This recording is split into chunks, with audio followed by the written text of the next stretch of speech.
welcome to. Very nice to see you. It's been a while since I've done one of these. I think some of you here have heard me do this webinar before, but you must like it since you're back. Maybe it will be slight variations. Also, for this webinar, I hope to have quite a bit of time for Q&A in the end, because I think that will be interesting. So I always like to have a little bit of conversation in these webinars also. Then I'm sure that I address the things that you are most interested in. Good. So for those who don't know me, I am Claus Springborg. I'm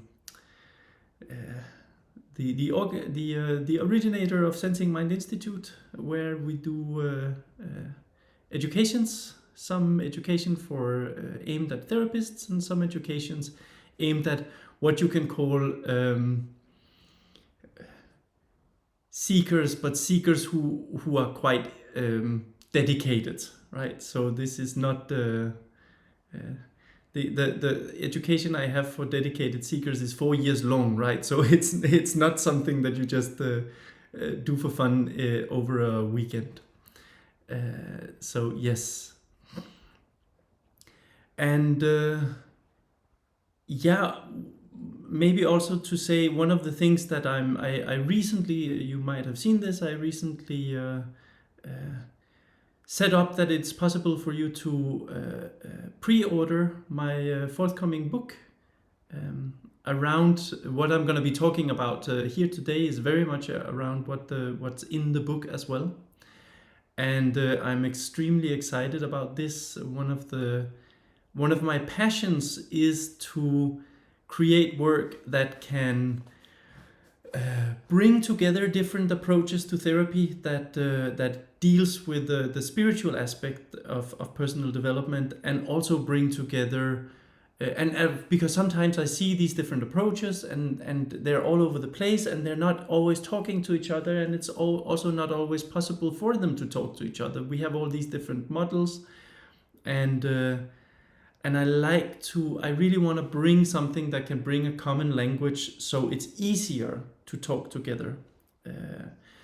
And the other thing that I really want to bridge is I want to bridge the or make it possible for people who are into cognitive science to talk to therapists, to talk to psychologists, to talk to mystics. I think that these groups have so much to offer each other, and I hope that the work that I'm doing and the forthcoming book will help bring those groups together and help facilitate some of the dialogue there. So this is just to give you a little bit of a broader picture. But the agenda for tonight is, I framed this as 3 secrets, because it sounds good. And the secrets are, so first of all, why do we try to change and it doesn't work, right? How many here have experienced either with themselves or with their clients that they are putting in a lot of effort? They believe they know what they want to change in life. You may even think that you know how to change it, but somehow it doesn't really work. How many can relate to that? Yes, good. Fortunately, it's not just me. Good. So that's the first thing. The second thing I want to talk a little bit about is how to get results from the first therapy session. So sometimes we think about therapy as something that personal development and something that goes on for a very long time, and it is. But I think it's also good to consider how we conceptualize results so that we can have some encouragement along the way. And the third secret is 2 questions that I love, questions that I always ask about any new approach to therapy or approach to personal and spiritual development that I always ask. And I feel if I cannot answer those 2 questions, I also cannot use the approach. So this is the program for tonight, and then hopefully I'll probably say a little bit about the book and a little bit about the upcoming the next round of 5 Knot Education, and hopefully there will also be some time for Q&A. Sounds good? Fantastic, excellent. So to talk about the first secret is why do we experience that our efforts to try and change things in life don't work. So in therapy, as in life in general, we often try to change things for the better. So maybe we want to get more self-confidence, maybe we want to find a loving partner, maybe we want to feel more satisfaction in our work life, those kind of things. We always try to change things for the better. And we might have ideas about how to go about it, but yeah, you know how it is. Sometimes we try to be more self-confident, and then it doesn't really work. And then because we have failed in getting more self-confidence, that erodes our self-confidence even further. Or maybe we find a new partner and we think, this time this is it. Right now we found the right person, and now we will live with more love in our life. And then 3 months down the line, we say, this person has the same defects as the previous ones, right? And we're out looking again. Or maybe we change jobs, and it's the same, right? We think, this new job, this is gonna do it for us, and we're very happy about it for, again, maybe half a year or so, and then welcome to. And then after that, it's just a job. And we have the same kind of conflicts. The names and the faces are different, but it's fundamentally the same kind of conflicts. We have the same kind of dissatisfaction, and so on. So this is very common in change projects. We are very optimistic, and then it doesn't work. I think the reason for this is that we generally fundamentally misunderstand what the problem we're trying to solve is. Most times when we try to change something in our lives, we believe that what we are searching for is something we don't have, right? So we believe, for example, we are missing satisfaction in our lives, and we think that by getting the right job, that's the way to get the satisfaction we're missing. Or we think that we are missing love in our lives, and we think by finding the right partner, that's the way to do it. And it's also many times what brings us to different kind of spiritual practices, right? We feel we are missing stillness or peace in our lives. Everything goes so fast. We're missing that kind of settledness, groundedness, peace in our lives. And the way to get it is through meditation, right? So I need to meditate, then I'll get it. So many times I see some people smiling. They're thinking, yeah, sometimes meditation is just like becoming more aware of the turbulence inside, right? And it definitely is. So yeah. So most of the times we see the problem as finding something we don't have, figuring out how to get something that we don't have. And I think this is fundamentally a misdiagnosis of the situation. First of all, we might say, well, what I want to change in life is I want to have a job with more responsibility. And you say, I don't have that now. So surely that is an example that I don't have what I'm looking for. But then you can say, yes, but why do you want the job? It's not the job in itself. It's not the responsibility in itself. When you analyze why you want the things you want in life, it always comes down to a feeling. Why do you want the extra responsibility? Maybe you think if you have extra responsibility at work, you will feel more valuable, right? So it's the feeling of value. That's what you're really after. The new job is just a means to an end. It's the method you think will get you there. Many times the things we are chasing in life are actually not the things we're chasing. We're chasing feelings, and the things we say we're chasing, the only reason we want to get them is because we think they will bring us the feeling that we are missing. So this is the first part. We always seek a feeling. And then when we look at the kind of feelings we seek, it's love, it's grounding, it's vitality, it's joy, it is connectedness, it is value. Those are the kind of feelings that we seek. Now, for example, when we meditate, or if we engage in other practices where we bring ourselves to the here and now, those are exactly the feelings that people report experiencing. Many times you might meditate, and in a meditation you suddenly, after a while, after having looked at the mess in your head for 20 minutes, suddenly maybe you feel like lighter, and you feel this sense of joy. And you can't even remember what it was that you were so worried about before. Or maybe a sense of stillness and peace descends on you. And you just feel this beautiful stillness. And this is wonderful, right? This is something that you're looking for. Now, the fact that you can experience these feelings just by sitting on your meditation cushion or in your meditation chair means they're not missing. They are not absent in life. They are there, but normally you're too busy to notice them.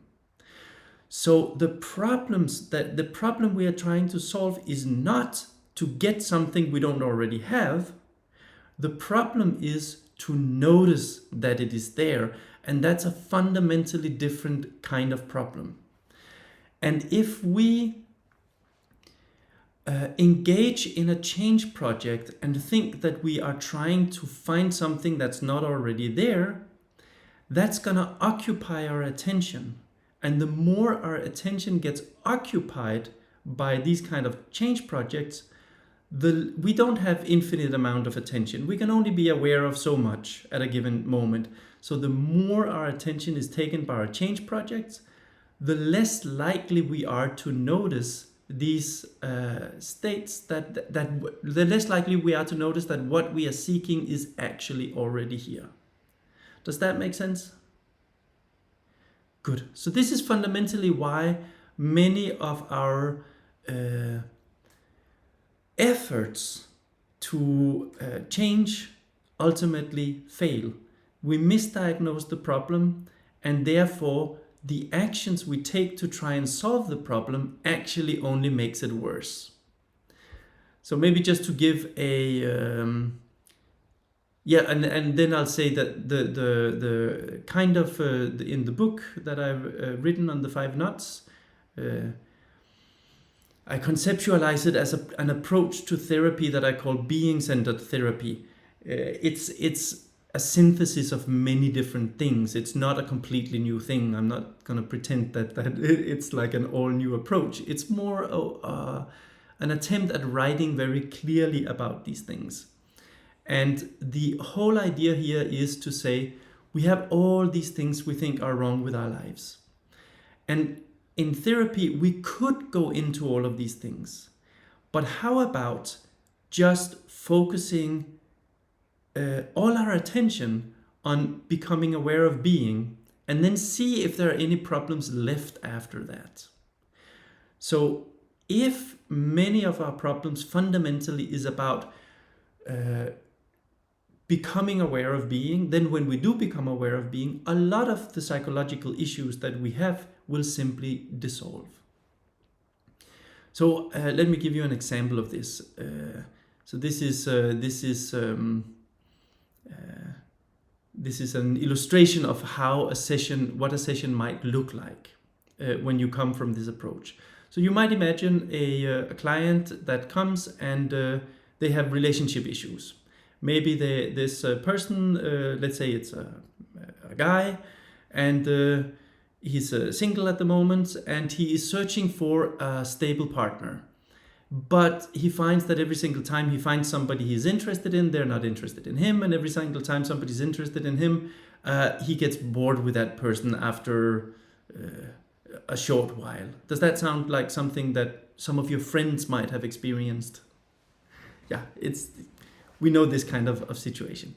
Now, it would be possible to say, well, look, let's look at what it is that makes you bored with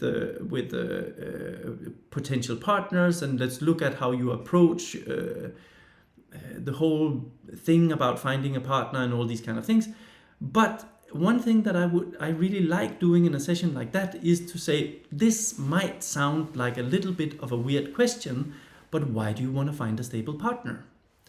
And sometimes people will look at me like you're crazy because, this is obvious. But then I will sometimes say, well, yeah, of course, many people want to do that, but people might want to do it for different reasons. So I'm curious about what's your reason. And usually they will say, okay, then. And let's say this person then say, well, I want to start a family. And then again, I will say, well, why do you want to start a family? What's that going to give you, right? Apart from a headache. And they say, well, I imagine that if I have a family, like a stable family, I will feel that I have a place where I belong. And then I say, oh, this sounds very nice, because now we're talking about the feeling that's attractive. And then I will say, okay, describe this to me. What does it feel like, this feeling of belonging? And they might say, oh, it feels like everything in me is melting. It feels like all the tensions are leaving my body. And I feel this sense of stability. I can feel this weightedness in my belly. I feel this sense of connection. And usually they describe this beautifully. And it often, if it's a feeling that's really near and dear to their hearts, when they start describing it, it can become like poetry. And they really invoke the feeling. It's like you feel it. You say, tell me more, because this feels fantastic. At some point, when it's clear that the person is very in touch with what they're talking about, I will ask them, do you feel it now? And they will say, yes, I feel it now. This is exactly what I want. And then I will say, well, that's fortunate, because now you've gotten what you want, and you didn't have to find a partner and start a family and all these kind of things. I think we found a shortcut. And this is, of course, I love this way of working, because we are using the desire to point the person's attention in the direction of the feeling that is already here. And in so doing, they will find that the feeling is actually already available. Now, when people are then connected with feeling, we can always talk about finding a partner and starting a family and stuff like that. But it's as if the feeling of connecting with the sense of belonging has been resolved. And now the feeling of starting a family and finding a partner is not conflated with that other problem of finding the feeling. And so it becomes much simpler. We don't put on potential partners that they have to connect us with the grounding and the sense of belonging that we ourselves are blocking our own awareness of, which of course is a very big task to give to a partner, and also something a partner can never do for you. So this is why we always get disappointed. Good. So does that make sense? How the reason we often fail in change projects is because we think that we have to change something in order to find something, but the thing that we ultimately are seeking is already here. We just don't notice it. And the more we engage in change projects to find it, the more these change projects will take our awareness away from noticing that what we are after is already here. So it's a little bit like this, what we often say in personal spiritual development. We are too busy for looking. We don't find what we're looking for because we're too busy looking for it. We don't notice that it's here because we're too busy looking for it. Good. So that was the first secret, if you like. The second thing I want to talk about is the thing about results in therapy. So, of course, if you have experienced severe trauma in your past, or if you have, for whatever reason, you're working with some really core issues, such things are, well, you should be exceedingly lucky if such issues are completely resolved in the first session, right? It takes a while before that kind of things you feel now I worked enough with it, and or maybe sometimes it goes, sometimes it never goes. It's just your attitude towards it changes. I see some people can recognize that, yeah. So for that reason, I think conceptualizing results as sort of like the thing that bugs me has gone away, I think that's a very problematic way of conceptualizing or thinking about what results in therapy are. Many times I have experienced sessions where the client connects with wonderful spaces, have extremely great insights that will have great impacts on their lives, and then at the end of the session they go like, yeah, but I still don't feel very confident, right? If that was the thing that they came with. You say like, well, sure, but let's not make that fact take attention away from all the preciousness that was generated in the session. So I think a much better way of conceptualizing results is, have you developed more awareness of being? And again, this comes back to thinking about or formulating something that can be called a being-centered approach to therapy. If you have had experiences of being, great, that's a wonderful result. And then that will eventually do something about difficulties in your life. It will do positive things for you. So let me illustrate what I mean by that.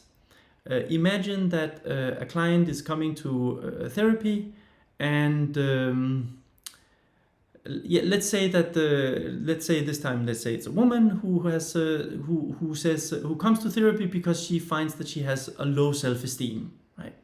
She says harsh things to herself. She doesn't go for things she want to do because she thinks that she's not good enough for it, and so on, right? So low self-esteem.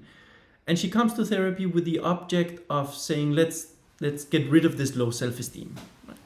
So, or change it, or let's raise my self-esteem. I want to have more self-esteem. Good. Then maybe in the first session, you will say, okay, so you want something, and you call it self-esteem, right? And you want more of it. They go, yeah, exactly. That's why I'm here. Please help me get that. And then you say, well, just so we know exactly what we're talking about, what do you imagine it will feel like to have that self-esteem? And maybe they will describe, it would be fantastic. I will be, I will feel much more confident. And that means the feeling of confidence is sort of like the opposite of being nervous, the opposite of being anxious, the opposite of being worried. And you go like, that's fantastic. What's the felt sense of it? And maybe again, they will describe something like settledness, like all the nervous energy sort of like just sinks down and becomes this more substantial feeling inside the body. It's like when people say something, there is no hurry in dealing with it.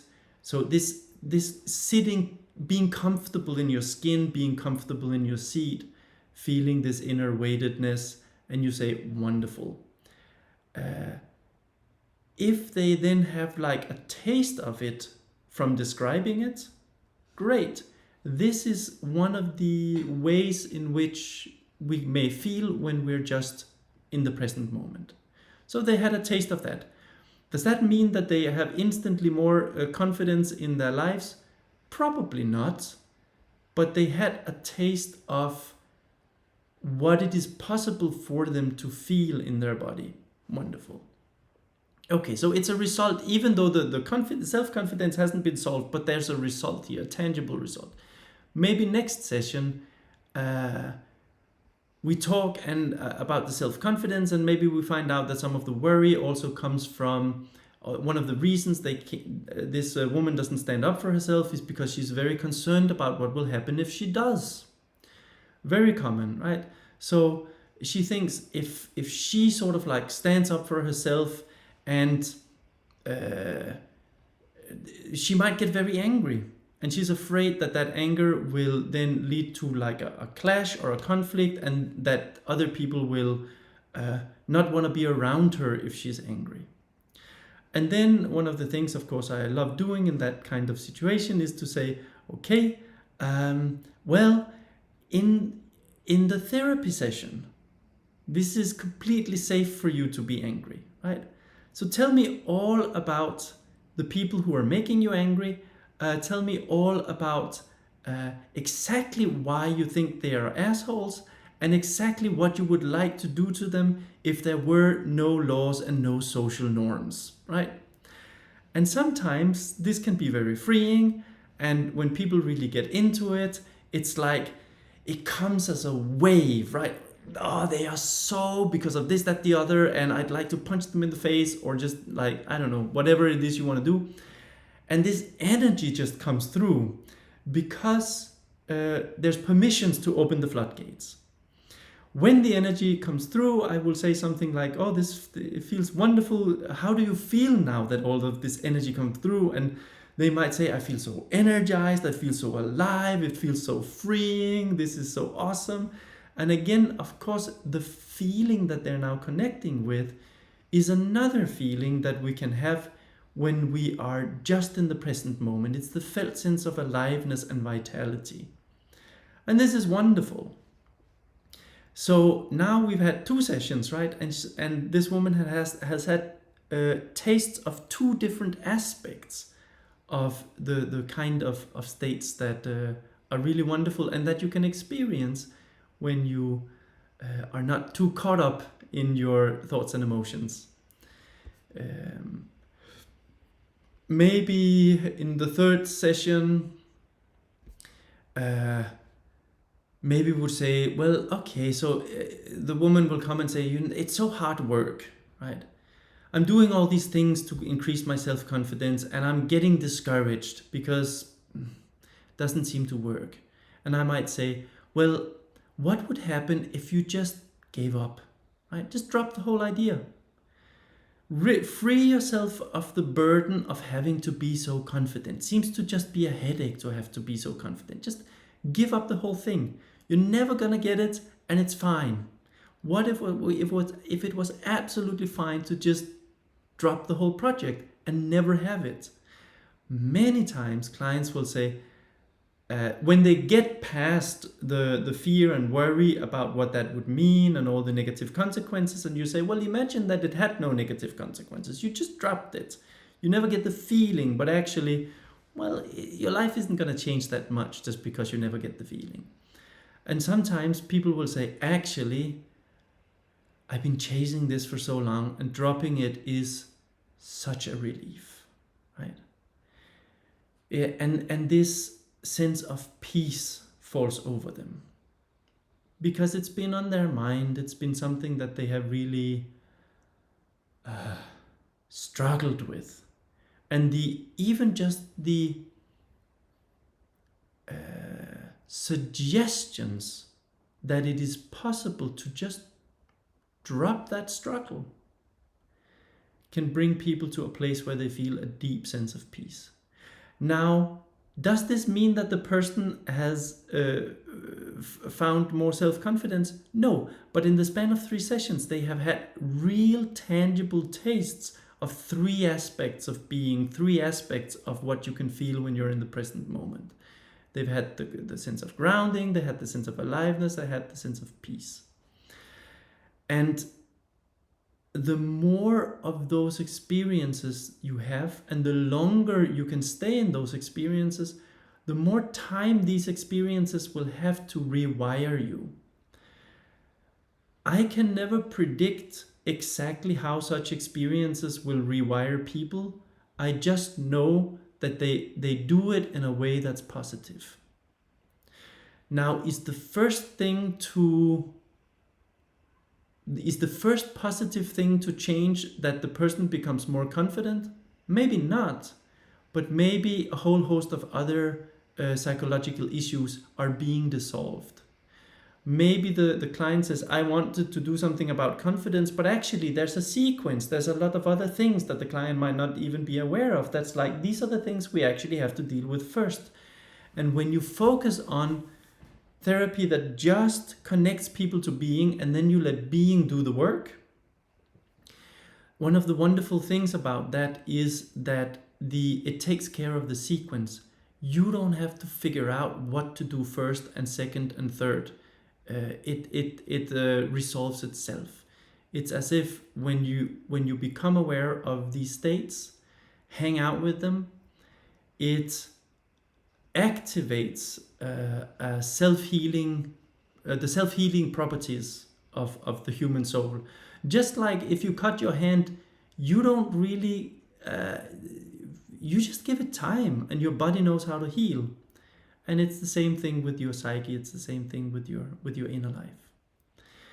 So this way of conceiving, I think if rather than being too narrowly focused on saying results means that this particular issue goes away, then you say results in therapy means having tangible tastes of being of the kind of states that we seek in life. Then you can have positive outcomes of sessions throughout your work. Does that make sense? Good. And then the last secret I wanted to talk about tonight is my two favorite questions. If you conceptualize, if you see the work as developing awareness of being, and everything else is taken care of, right? Your one concern is developing your awareness of being, and then everything else it's going to be taken care of in a nice way. Then every technique that you engage with, I think it's very interesting to ask two questions. One, how can this technique help me become aware of being? Two, how can engaging with this technique become a trap that prevents me from becoming aware of being? I think there is no practice that can't also become a trap.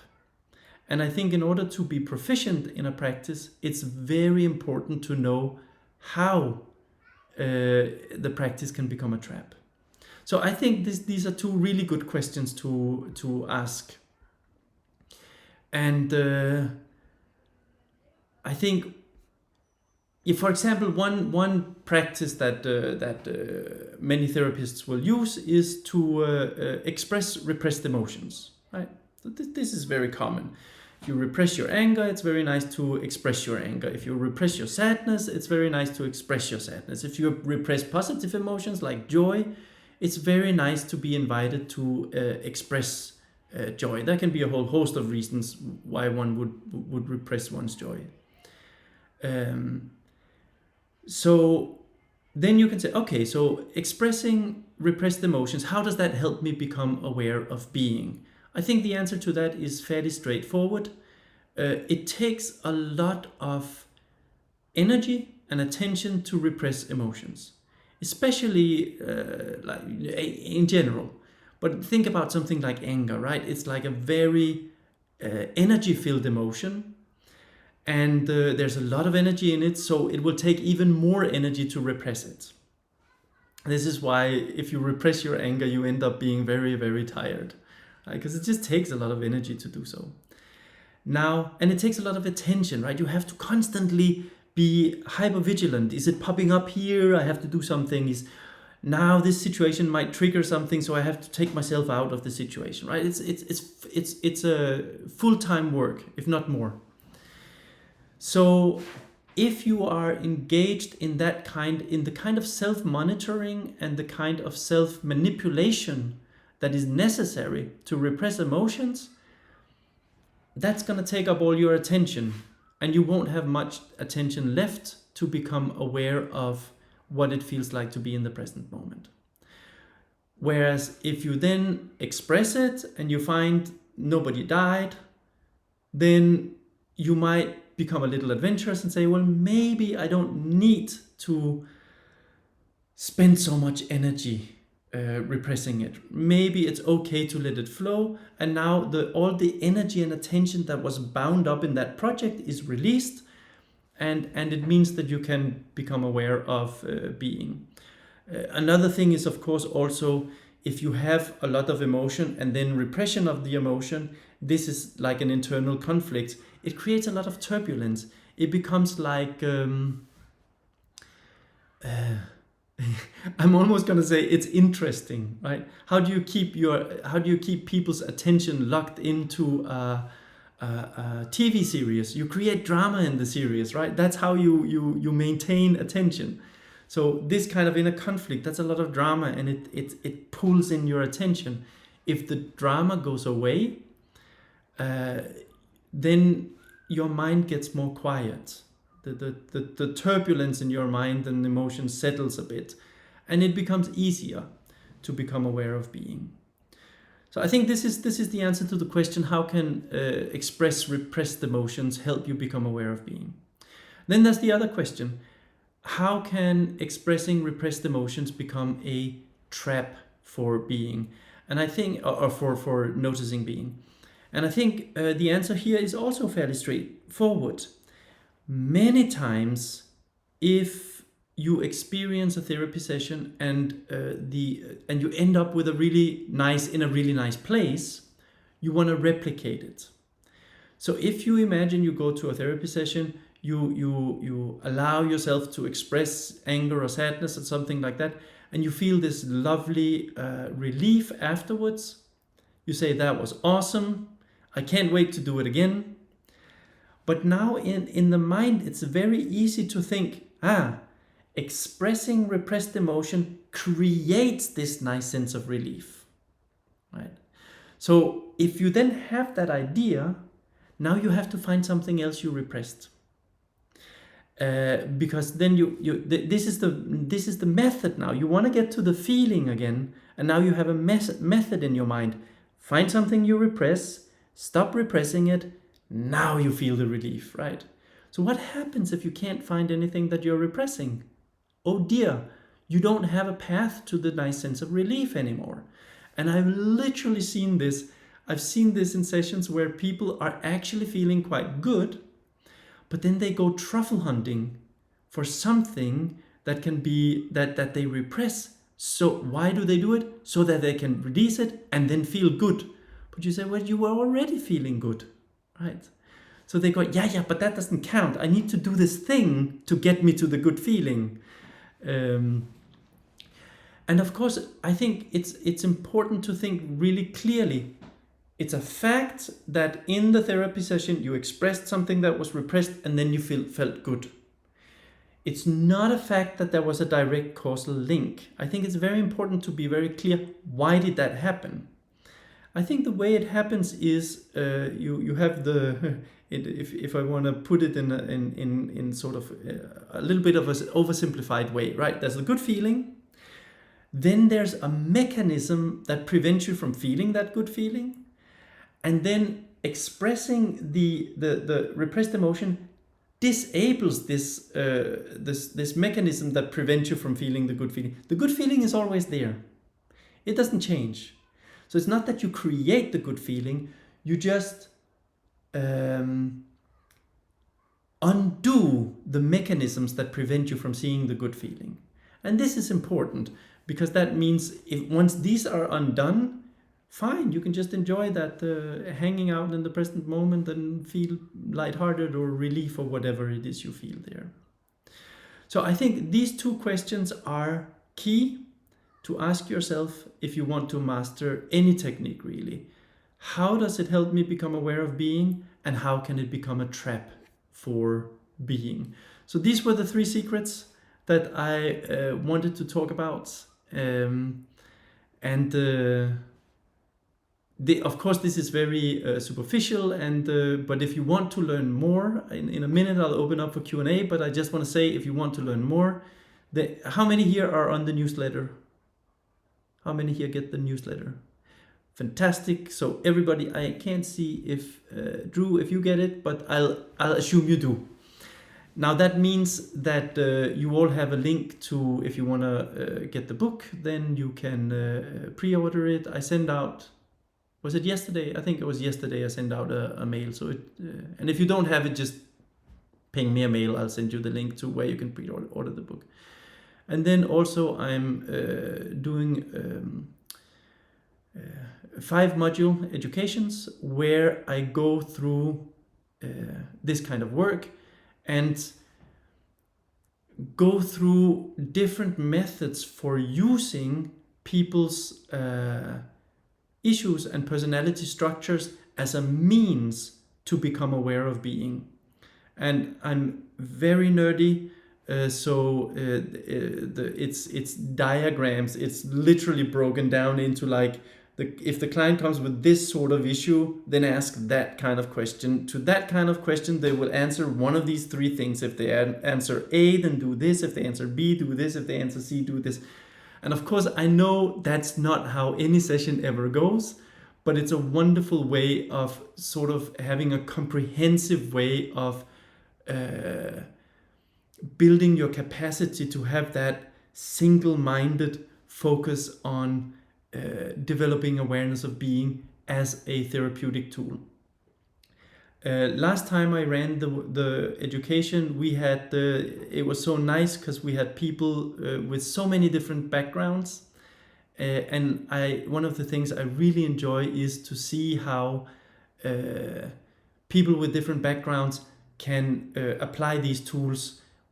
So it's not meant as this is a new way of doing therapy. It's like, however you work as a therapist, this is something that you can assimilate into the way that you're working. And I have in the book especially, I have taken care to formulate the processes in such a way that you don't have to buy into any specific metaphysical assumptions, or at least you have to buy into a minimum of metaphysical assumptions in order to use the tools. So here I'm talking about being. I think this is the right audience for that. But if you are a hardcore realist, you can also use the tools.